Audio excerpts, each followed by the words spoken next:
வணக்கம் மக்களே, welcome back to நேற்று இன்று நாளை. இன்றைக்கி நம்ம வீடியோவில் சக்கரை பொங்கல் ரெசிபி தான் பார்க்க போகிறோம்.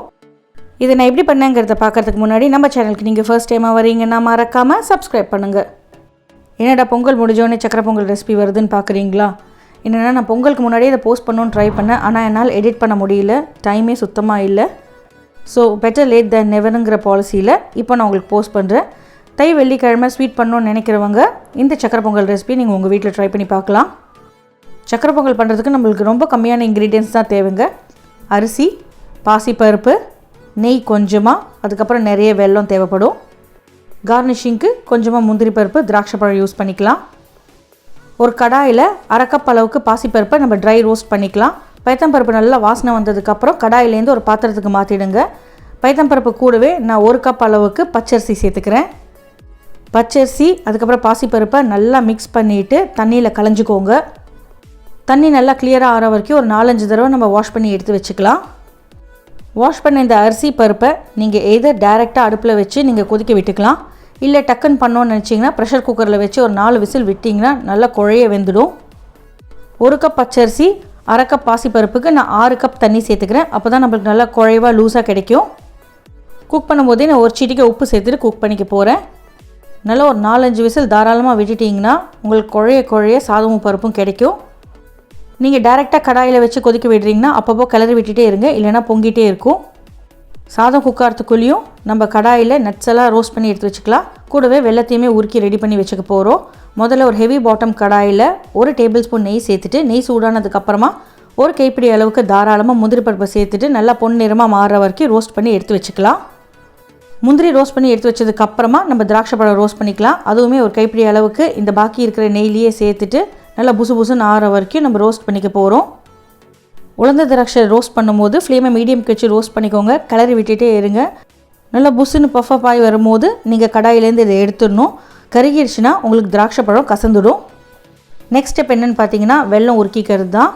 ஒரு பாத்திரத்தில் 2 கப் வெல்லம் சேர்த்துட்டு அரை கப் தண்ணி சேர்த்துட்டு நம்ம உருக்கிக்க போகிறோம். வெல்லம் நல்லா மெல்ட் ஆனதுக்கப்புறமா உங்களுக்கு புசுன்னு பொங்கி வரும் இல்லையா, அந்த ஸ்டேஜில் நீங்கள் அடுப்பு ஆஃப் பண்ணிவிடுங்க. வெள்ளத்தில் நிறைய அழுக்கு இருக்குங்கிறதுனால தான் நம்ம உருக்கிட்டு வடிகட்டிட்டு நம்ம இதை சாதத்தில் சேர்த்துக்க போகிறோம்.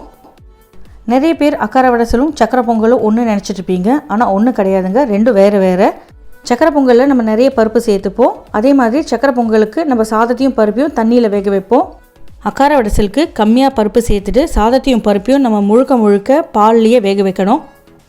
2வது அக்கார வடசலுக்கு நிறைய நெய் தேவைப்படும்.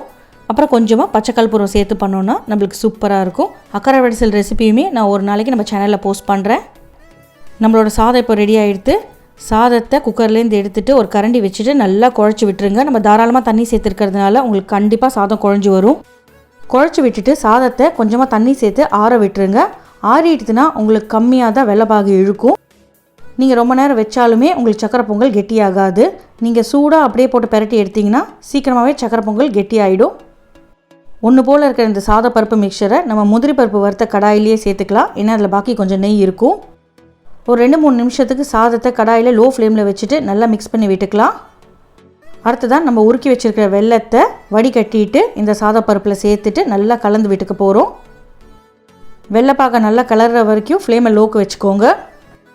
வெல்லம் சாதம் நல்லா மிக்ஸ் ஆனோம். வெல்லத்தோட அளவு பார்த்தீங்கன்னா நீங்கள் யூஸ் பண்ணுற வெல்லத்தோட குவாலிட்டியை பொறுத்து தான். உங்களோட வெல்லம் நல்லா ஸ்வீட்டாக இருந்ததுன்னா உங்களுக்கு இந்த 2 கப் போதும். இல்லை உங்கள் வெல்லம் ஸ்வீட் கம்மியாக இருந்ததுன்னா ஒரு 2.25 கப் சேர்த்துக்கோங்க. நல்லா கலர்னதுக்கப்புறமா ஒரு 2-3 நிமிஷம் நம்ம கொதிக்க விட்டுக்க போகிறோம். வெல்லத்தில் இருக்கிற இந்த பச்சை வாசனை நம்மளுக்கு போகணும். அப்படியே ஒரு சிங்கிள் மிக்சராக தெரிகிற வரைக்கும் நீங்கள் மிக்ஸ் பண்ணி விட்டுக்கோங்க. கை விடாமல் கிளறிட்டே இருங்க, இல்லைன்னா அடிப்பிடிச்சிடும். வாசனைக்கு ஒரு பாதி ஜாப்பத்திரி, அதுக்கப்புறமா ஒரு சிட்டிகை அளவுக்கு துருவின நட்மெக் சேர்த்துக்கோங்க. ஜாதிக்காய் ரொம்ப ஜாஸ்தியாக சேர்த்துடாதீங்க, ஃப்ளேவர் ஜாஸ்தியாக தெரியும்.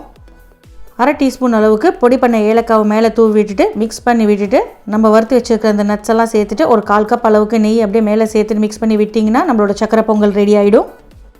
ஓரளவுக்கு லூஸாக இருக்கும் போது நீங்கள் அடுப்பை ஆஃப் பண்ணிவிடுங்க. நல்லா நெய் சொட்ட உங்களுக்கு வேணும்னா சர்வ் பண்ணும்போது மேலே 1 ஸ்பூன் நெய் சேர்த்துட்டு சர்வ் பண்ணுங்கள். முடிஞ்ச அளவுக்கு சூடாக சர்வ் பண்ணுங்கள். அப்போ தான் சாப்பிட்றதுக்கு ரொம்பவே நல்லாயிருக்கும். ஆறி போச்சுன்னா உங்களுக்கு நெய் எல்லாம் இறுகிக்கும். நம்ம சாதம் பருப்பு சேர்த்துருக்கிறதுனால நீங்கள் எவ்வளோ தான் லூஸாக வச்சாலுமே டைம் ஆக உங்களுக்கு கெட்டி ஆகிட்டே போகும். அந்த மாதிரி கெட்டி ஆகிடுச்சுன்னா கொஞ்சமாக ஹாட் வாட்டர் சேர்த்துட்டு நீங்கள் கிளறி எடுத்திங்கன்னா உங்களுக்கு சூப்பராக இருக்கும். ரிச்சாக இருக்கணும்னு ஃபீல் பண்ணிங்கன்னா தாராளமாக முந்திரி திராட்சை சேர்த்துக்கோங்க.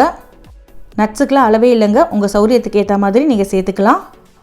ஸோ நல்ல ஃபெஸ்டிவ் டே அன்றைக்கி உங்கள் வீட்டில் நீங்கள் இந்த சக்கரை பொங்கலை ட்ரை பண்ணிவிட்டு சுவாமிக்கு படைச்சிட்டு நீங்களும் டேஸ்ட் பண்ணி பாருங்கள். உங்களுக்கு பிடிச்சிருக்காங்கிறதையும் கமெண்ட்ஸில் சொல்லுங்கள்.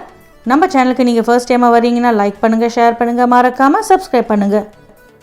இன்னும் ஒரு நல்ல வீடியோவோட உங்களை நான் நாளைக்கு சந்திக்கிறேன். Until then, take care, bye bye, have a great day.